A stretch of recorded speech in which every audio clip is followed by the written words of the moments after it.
أعوذ بالله من الشيطان الرجيم بسم الله الرحمن الرحيم وبه نستعين إنه خير ناصر ومعين وصلى الله على سيدنا ونبينا وحبيب قلوبنا وشفيع ذنوبنا أبي القاسم محمد المصطفى صلى الله عليه وعلى آله الطيبين الطاهرين ولعنة الله على أعدائهم أجمعين من الآن إلى لقاء يوم الدين. أعوذ بالله من الشيطان الرجيم. والمؤمنون والمؤمنات بعضهم أولياء بعض يأمرون بالمعروف وينهون عن المنكر ويقيمون الصلاة ويؤتون الزكاة ويطيعون الله ورسوله أولئك سيرحمهم الله إن الله عزيز حكيم صدق الله العلي العظيم. Peyğəmbər ali Peyğəmbərə salavat zikr eləyək.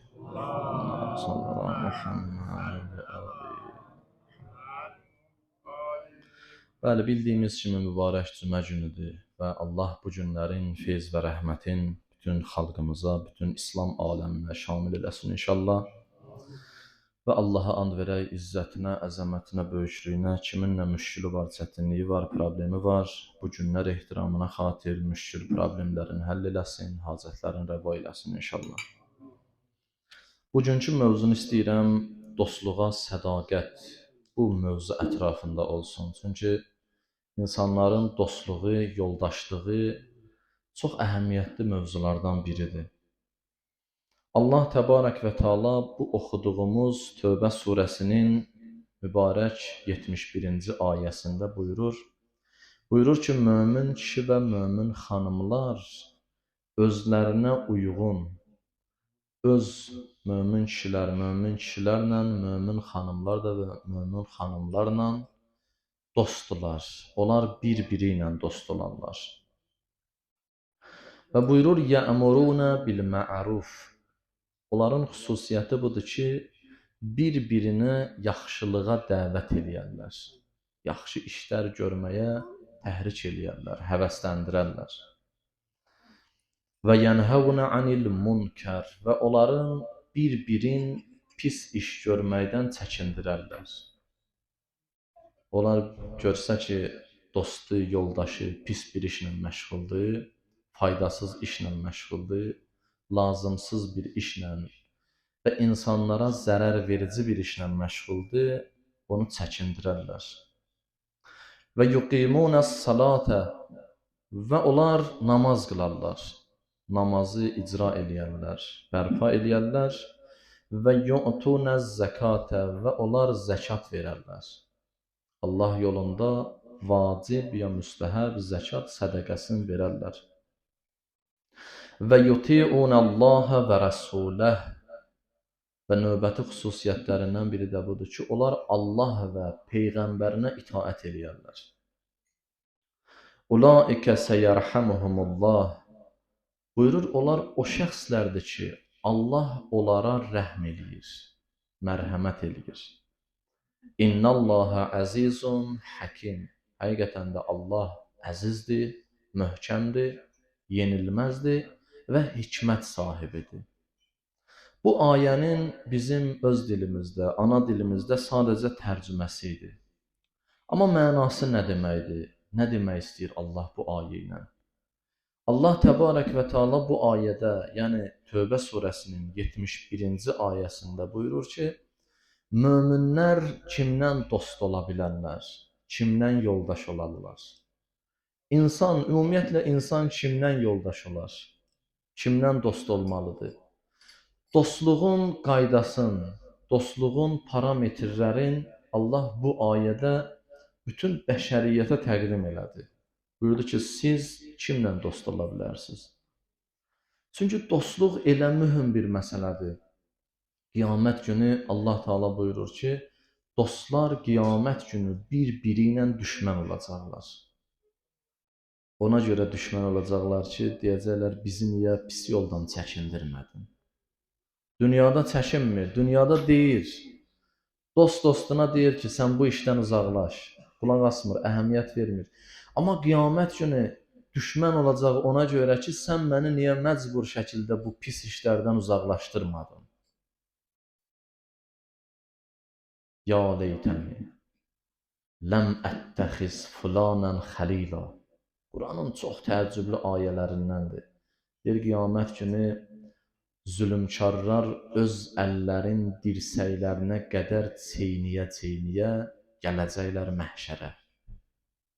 O ağrı içində, o acı içində. Onların bir neçə təəssüfləndiyi hal olacaq.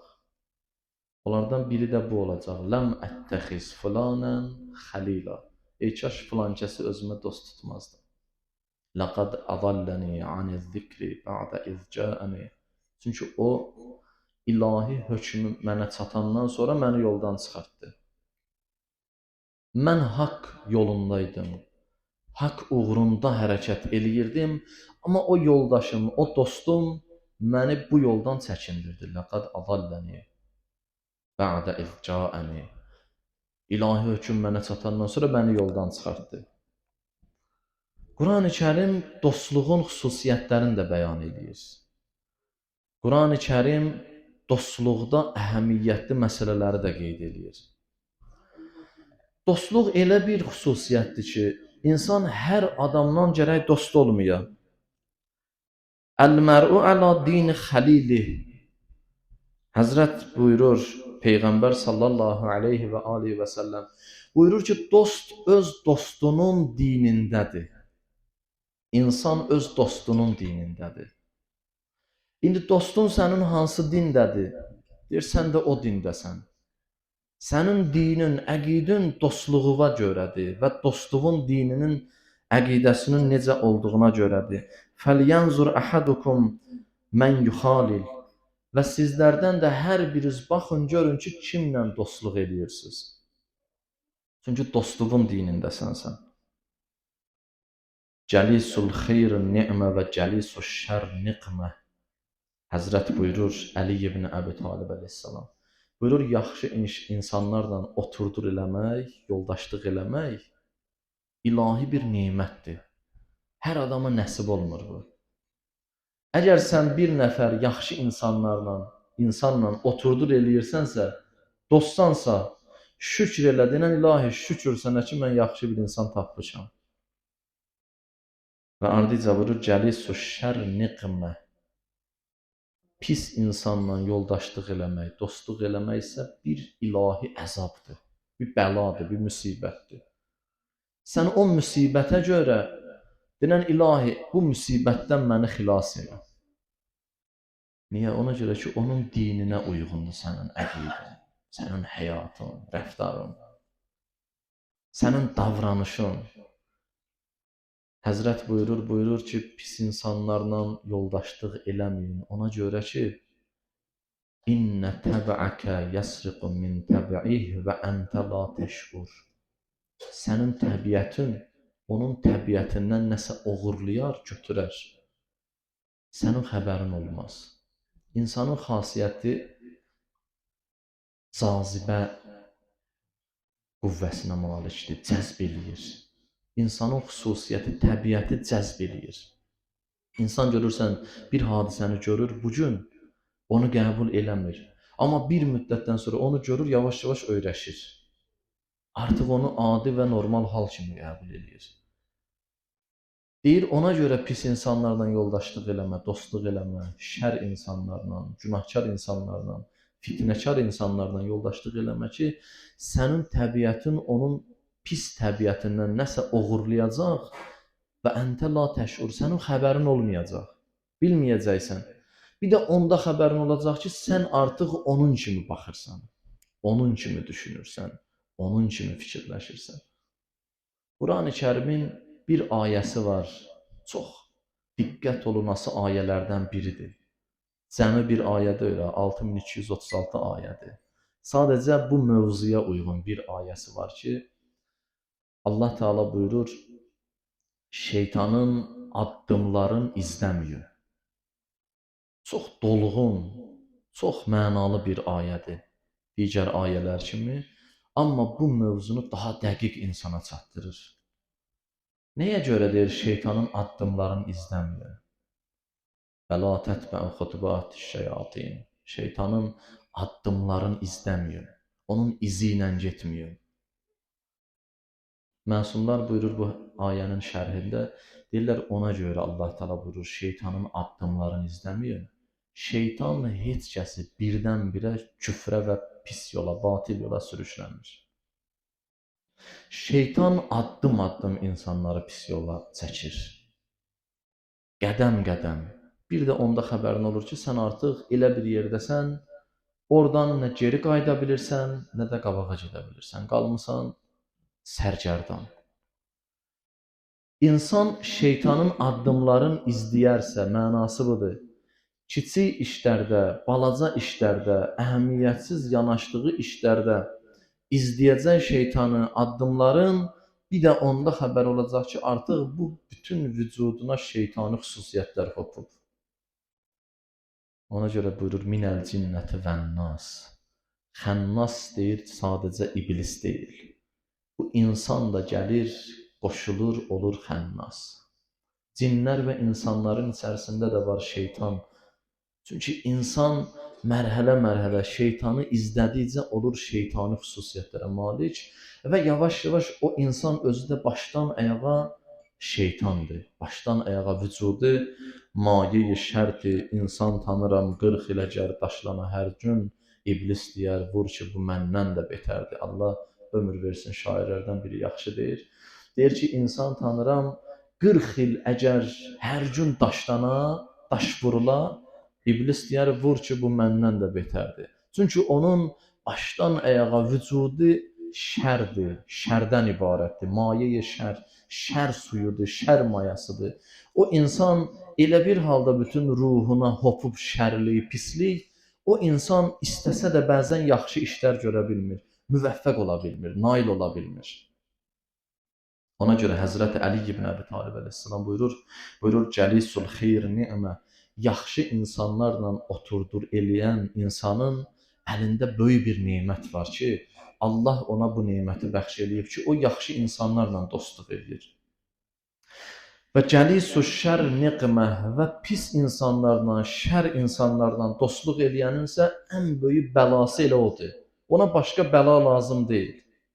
Bəzən insan deyir, şükür Allaha heç bir bəla gəlmir mənə.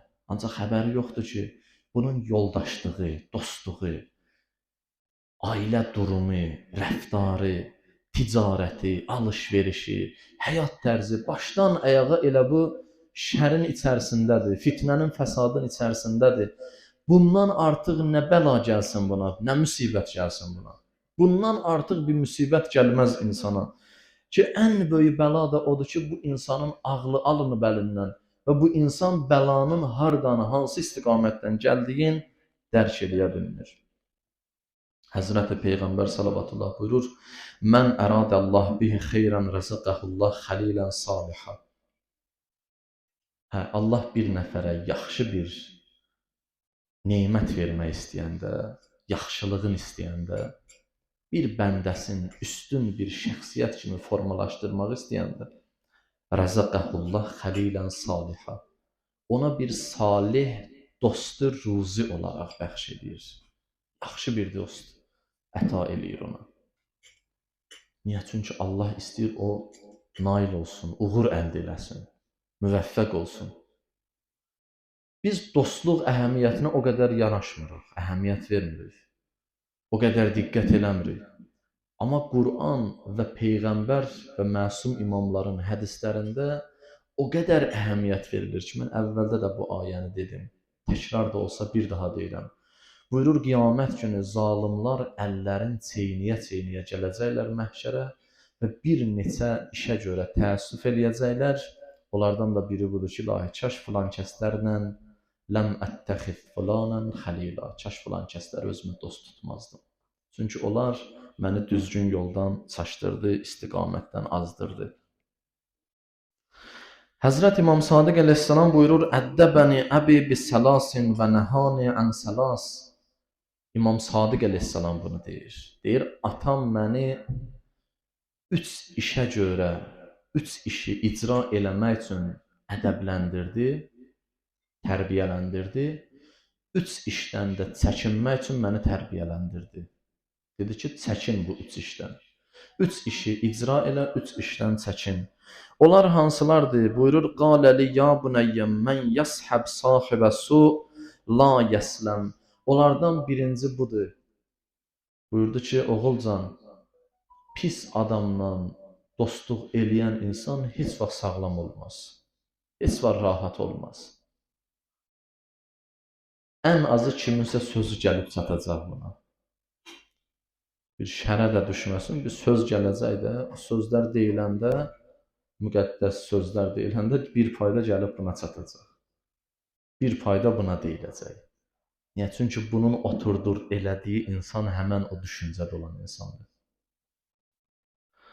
Buyurur ki, və mən la yuqayyid əlfazəhu yəndən.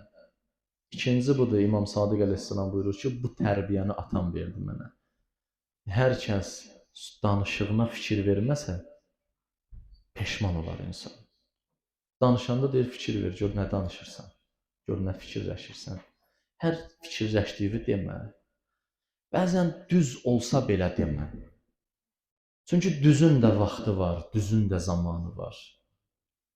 O qədər düzlər var, düz sözlər var ki, yeri və məkanı olmadığına görə söz sahibini bəlaya salar, bəlaya mürtəkib olar. İnsan var da deyir, mən düz danışıram da. Elə bilir, hər düzü elə deməlidir. Elə qeybət də düzdür də, qeybət özü düz sözü deməkdir də.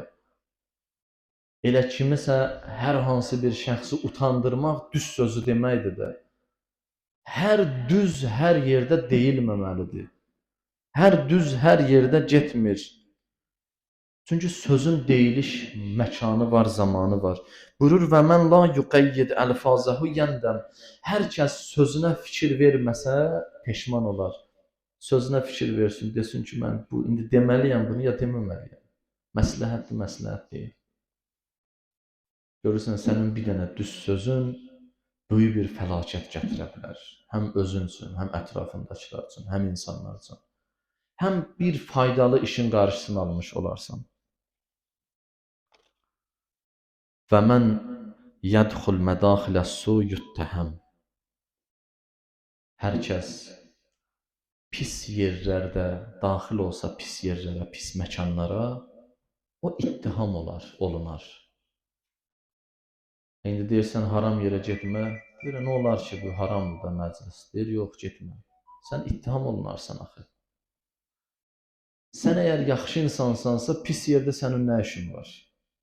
Sən əgər sədaqətli bir insansansa, sən əgər salih əməl sahibisənsə, haram yerdə sənin nə işin var?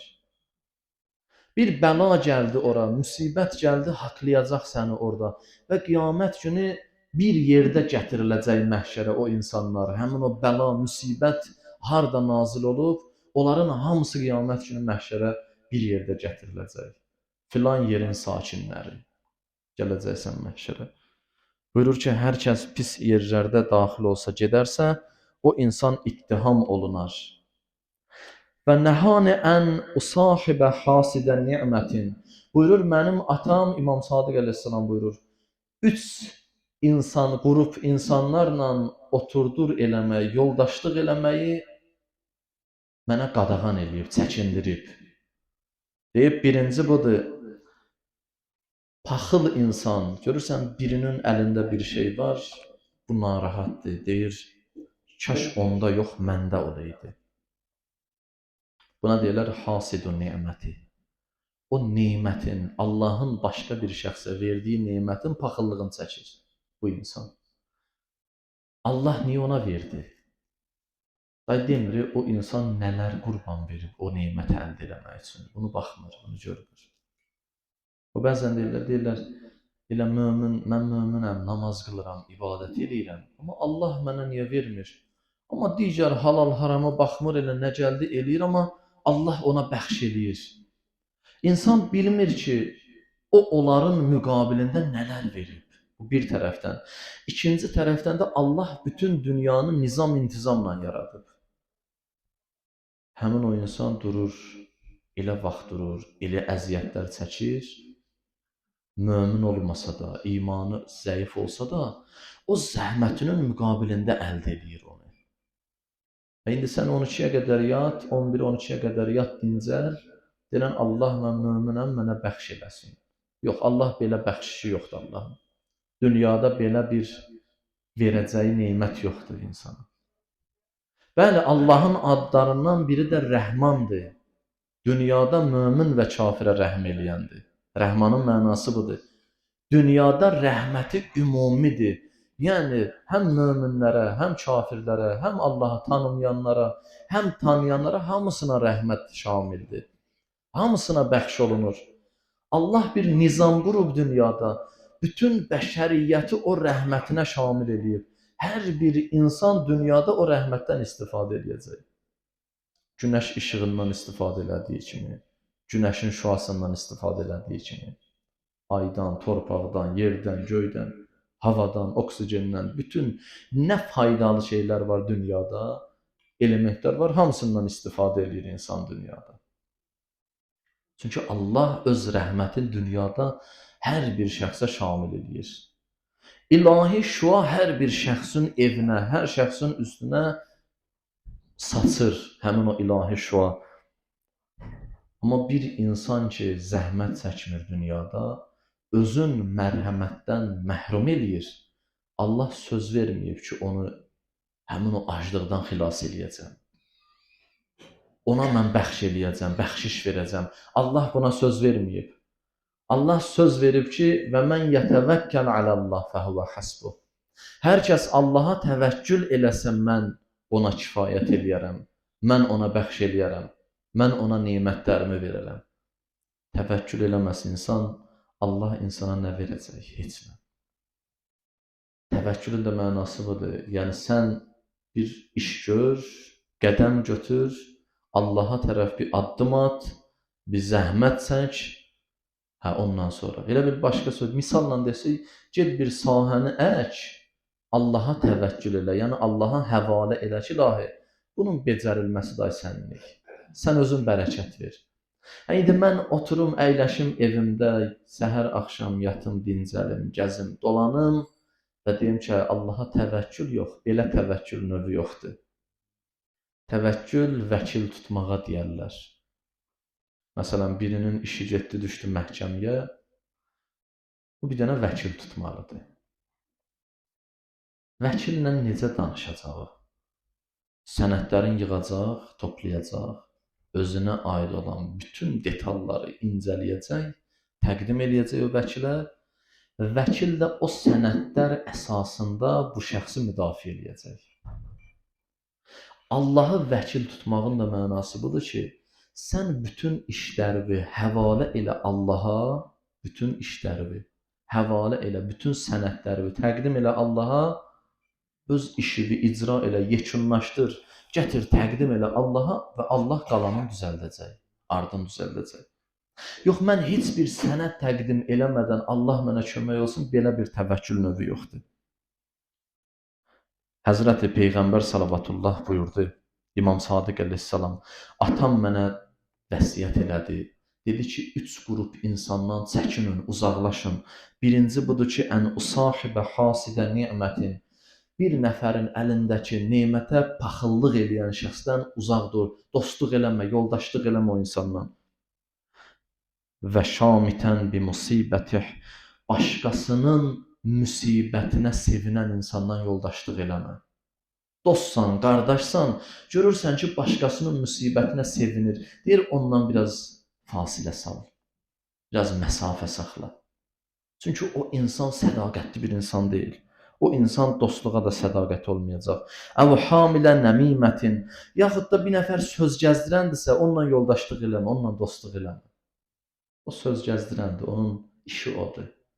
Sənin də sözünü aparacaq, səni də rüsvay eləyəcək. Həzrəti Peyğəmbər salavatullah bir gün əyləşib səhabələrlə söhbət eləyirdi. Deyirdi, dostluqda bu xüsusiyyət yaxşıdır, bu pisdir. Bir nəfər sual verdi, dedi, Allahın Peyğəmbəri, biz kimlə dost olaq?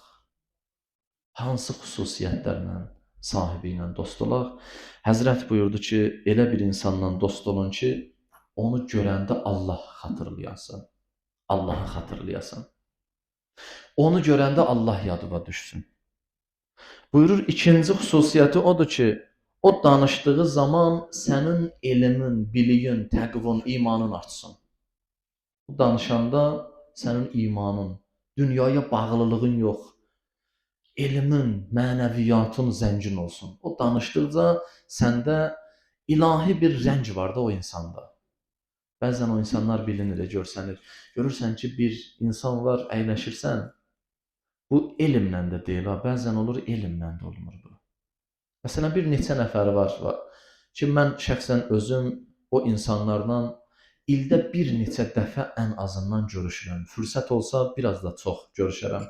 Amma ildə bir neçə dəfə o insanlarla görüşürəm. Onlarla oturanda, söhbət eləyəndə, onlarla danışanda insan bir ruhən aramlıq tapır. Heç dindən danışması da əhəmiyyətli deyil. Heç bəzən dindən də danışmır. Elə dünyadan danışır. Adi söhbət edir. Amma insanın ruhu o qədər zəngindir. İnsanın mənəviyyatı o qədər zəngindir ki, o danışdıqca sən bir aramlıq tapırsan, ruhi aramlıq. Həzrəti Peyğəmbər sallallahu buyurdu, sözü sənin mənəviyyatını və biliyini artırsın. O insanlarla yoldaşlıq elə. Və onun rəftarı qiyamət günün, axirət günün yadına salsın. Bax gör o insanın rəftarı necədir. Adam var, baxırsan onun rəftarına, elə axirət yadda, elə bilirsən dünyada yaşayacam əbədi. Deyir, yox, bu insanlarla o qədər çox da ünsiyyətdə olma. O insanlarla yoldaşlıq elə ki, onları görəndə həm də axirəti xatırlayasan. Qiyaməti xatırlayasan. Çünki axirəti xatırlamaq insanın inkişafı üçün mənəvi cəhətdən ən mühüm amillərdəndir. Ona görə Quran-ı Kərimdə Allah Teala buyurur: "Əllezîne yu'minûne bil-geyb." O insanlardır ki, təqvalılar, onlar qeybə iman gətirirlər. Qeybə, Bəqərə surəsinin 3-cü ayəsində buyurur. Onlar, təqvalılar o insanlar ki, qeybə iman. Bir qrup deyir, bu Allahdır. Qeyb yəni Allaha iman gətir. Deyir, yox, təqvalılardan söhbət gedir. Allaha imanı olandır da təqvalı. Qeybə iman gətirən yəni nə? Qeyb yəni nə? Allah? Yox, əlbəttə yox. Allah bütün varlıq aləmində təzahür eləyir, təcəlli eləyir. Allah özün hər yerdə göstərir. Allah hər bir yaradılışda öz nişanələrini qoyub. Necə demək olar ki, bu Allah qeybdədir? Əsla qeybdə deyil. O zahir olub. Bütün bəşəriyyətə özün göstərir, təcəlli eləyir. Öz nurun göstərir. Deyirlər, qeybdən məqsəd axirətdir. İnsanın axirətə imanı olmasa, axirətə imanı, inamı olmasa, o insan namaz da qılsa, o namazdan bir fayda əldə edilməyəcək. O insan təhlükəli namaz qılan olacaq. O insan təhlükəli Kərbəlayı olacaq. O insan təhlükəli hacı olacaq. O insan təhlükəli dindar olacaq. Təhlükəli oruç tutan olacaq. Nəyə görə? Çünki bunun axirətə imanı yoxdur. Onun düşüncəsində bu dünya ilə məhduddur varlıq aləmi. Elədiklərinin və olunanların hesabatını düşünmür o insan. Bilmir. Ona görə Allah Teala həmin bu xüsusiyyətləri, möminlərin, təqvalıların xüsusiyyətlərini deyir. Vəllezîne yu'minûne bil-geyb və yuqîmûnes-salâte. Namaz qılarlar, zəkat verərlər. Onlar Allahın verdiklərindən ruzi verərlər, bəxş eləyərlər. Ey Peyğəmbər, sənə nazil olana və səndən əvvəlkilərə nazil olanlara iman gətirərlər və bil-axirəti hum yuqinun və axirətə onların yəqinləri var.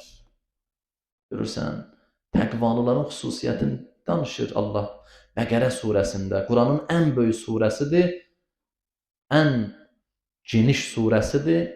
Həmən surənin ayələrində ki, ilk 4-5 ayəsində təqvalıların xüsusiyyətindən danışır, birinci qeybə iman gətirənlərlə danışır. Deyirsən, iman gətirdin qeybə, Allahı qəbul edəndən sonra təqvalısan, Ahirətə iman gətirdin. Bu xüsusiyyətləri namazdır, zəkatdır, Allah yolunda ehsan eləmək, infaq eləməkdir. Ey peyğəmbər, sənə və səndən əvvəlkilərə nazil olanlara iman gətirmək və ardınca buyurur və bil axirəti hum yuqinun və onlar ahirətə yəqinləri var. Çünki bir insan ahirətə imanı, yəqini olmasa, o insanın ibadəti heç bir əhəmiyyətə malik olmayacaq. Dediyimiz kimi, onun bütün düşüncəsi dünya ilə məhduddur. O belə başa düşəcək ki, elə mən ibadəti eləyirəm, dünyada hörmət qazanım. Namaz qılıram, dünyada ehtiram əldə edeyim. Oruç tuturam, dünyada hörmət qazanım. Ay, bunun fikri ahirət və ahirətdən o tərəfə keçməyəcək. Amma ağıllı insanlar o insanlardır ki, onların ağlı, mən bunu bir müddət əvvəl demişdim bu sözü, elə bil insanların xüsusiyyəti, ağlı, dərrakəsi, baxışları bənzəyir adi fənara. Fənar işıq saçır. İnsan var, insanın düşüncəsi, ağlı dünya həyatını ancaq işıqlandıra bilir. Amma insan var, onun ağılı, düşüncəsi dünya həyatından da əlavə, axirət həyatını da işıqlandırır. Peyğəmbərlərə iman gətirmək, həmin o, belə deyək, ən üstün, güclü işıqlar vasitəsilə o məsafələri görmək, o görünməyən yerləri görməyə görədir. Ki, Allah təbarək və teala buyurur ki, onlar ey Peyğəmbər, sənə nazil olana, yəni Qur'ana iman gətirərlər, səndən əvvəlki nazil olanlara iman gətirənlər və ahirətə yəqinləri var. Həzrəti Peyğəmbər salavatullah buyurur, o insanlarla dost olun ki, onları görəndə qiyamət günü xatırlayasınız. Və onlar danışanda, onlar əməl eləyəndə daha doğrusu, onların rəftarını, həyat tərzini görəndə siz dərhal fikirləşəsiniz ki, qiyamət günü var. Çünki bunun əməli, rəftarı, həyat tərzi qiyamət gününün göstəricisidir və qiyamət gününə yəqinin olduğuna bir sübutdur, dəlildir.